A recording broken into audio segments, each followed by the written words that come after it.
બંને રીતે છે, કારણ કે અત્યારે જે ગેસના બોટલો મળતા નથી, એટલા બધા એક્સ્ટ્રા હોય ભરાવાનું વિચારે કે આગળ શું થશે. તકલીફો તો પડે ને, કામ ધંધા છોડીને આ બધું કરવું પડે અમારે. બરાબર.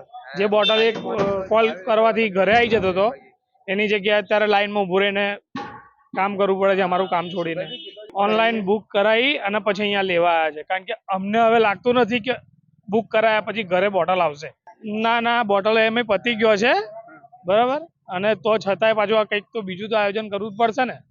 બાજુવાળા નંબર ઓટીપી માં આપવું પડ્યું. અમારો નંબર આટલા વર્ષો તમે એ જ નંબરથી ઓટીપી આપીએ છીએ, તો ક્યારે નંબર થતું જ નથી, ડાઉનલોડ થતું જ નથી. એમ કે પછી અમે બીજાના નંબર લઈને અમે ડાઉનલોડ કરાવીએ છીએ સર.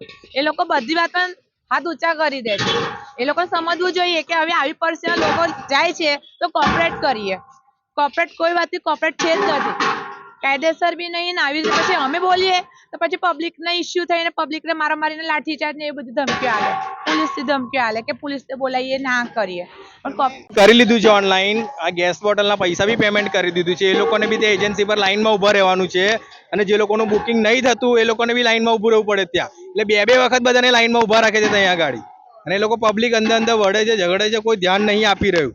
અને ત્યાંથી લાઈનમાં ઉભા રહીને પાછું અહીંયા બી લાઈનમાં ઉભું રહેવું પડે છે, પૈસા આપ્યા હોવા છતાં બી.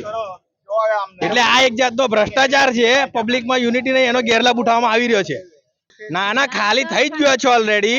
બુકિંગ થઈ ગયેલું, 3 દિવસ થઈ ગયા છે, પણ બોટલ આવ્યો નહીં. 3 દિવસ થઈ ગયા તો હજી. એટલે ઠેકાણું લાગતું નહીં અમને કે ઘેરે આવશે એવું.